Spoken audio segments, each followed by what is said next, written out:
Cyber మోసాలతో రెచ్చిపోతున్నారు కేటుగాళ్లు. అమాయకపు ప్రజలను fake కేసుల పేరుతో నమ్మించి అందిన కాడికి దోచుకుంటున్నారు. సిబిఐ పేరుతో ఓ రిటైర్డ్ సైంటిస్ట్ తో 1,34,00,000ను కాజేశారు. సైబర్ మోసాల పట్ల పోలీసులు అవగాహన కల్పించినా కూడా ఎక్కడో ఒక చోట ఇలాంటి ఘటనలు జరుగుతూనే ఉన్నాయి. మోసపోయిన బాధితులు న్యాయం చేయాలని పోలీసులను ఆశ్రయిస్తున్నారు. సిబిఐ పేరుతో రిటైర్డ్ సైంటిస్ట్ నుంచి సైబర్ కేటుగాళ్లు 1,34,00,000 కొట్టేశారు. బెంగళూరులో హ్యూమన్ ట్రాఫికింగ్ కింద కేసు రిజిస్టర్ అయిందని వీడియో కాల్ ద్వారా బెదిరించి అకౌంట్లో ఉన్నదంతా ఊట్ చేశారు. చివరికి మోసపోయానని గ్రహించిన సదరు బాధితుడు రాచకొండ సైబర్ క్రైమ్ పోలీసులకు ఫిర్యాదు చేశారు.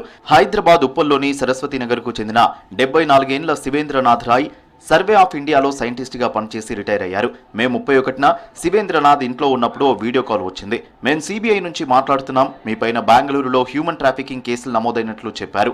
చాలా పోలీస్ స్టేషన్లలో కేసులు రిజిస్టర్ అయ్యాయని తెలిపారు. ఈ కేసు ఇప్పుడు సిబిఐకి వచ్చిందన్నారు.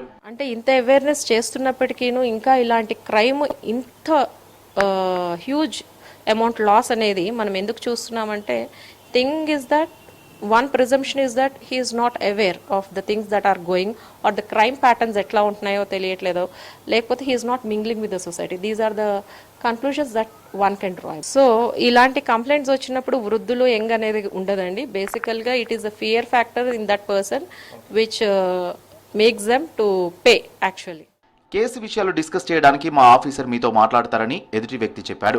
బ్యాక్గ్రౌండ్ లో సిబిఐ లోగోతో ఉన్న రూమ్ పోలీస్ యూనిఫామ్ వేసుకుని ఓ వ్యక్తి కూర్చున్నాడు. సిబిఐ ఆఫీసర్ సందీప్ రాయ్ గా పరిచయం చేసుకున్నాడు. మీరు ఇండియా నుంచి విదేశాలకు అమ్మాయిలను తీసుకెళ్లి విక్రయిస్తున్నట్లు బెంగళూరులో కేసులు నమోదైనట్టు చెప్పాడు. ఇది పెద్ద హ్యూమన్ ట్రాఫికింగ్ కేసు అని తెలిపాడు. మీ పైన ఎంక్వైరీ మొదలైందని, ఈ బిజినెస్ లో జరిగిన ట్రాన్సాక్షన్లకు సంబంధించిన డేటా మొత్తం తమ దగ్గర ఉందన్నారు. సుప్రీంకోర్టులో విచారణ జరుగుతోందని చెప్పారు. అరెస్ట్ కాకుండా ఉండాలంటే మీ అకౌంట్ లో ఉన్న డబ్బు మొత్తం ట్రాన్స్ఫర్ చేయాలని డిమాండ్ చేశారు. కేసు విచారణ తర్వాత తప్పు చేయలేదని తెలితే మీరు పంపిన డబ్బులను తిరిగి వచ్చేస్తాయని సైబర్ కేటుగాడు అన్నాడు. దీంతో భయపడిపోయిన శివేంద్రనాథ్ రాయ్ ఈ నెల 2-3 తేదీల్లో వాళ్ళు ఇచ్చిన అకౌంట్ నెంబర్కు 1,34,00,000 ట్రాన్స్ఫర్ చేశాడు శివేంద్రనాథ్ Roy.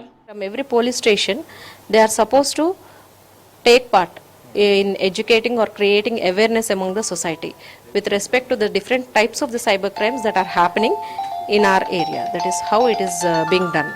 First week of every month there is awareness programs which are being even monitored from the CSB also.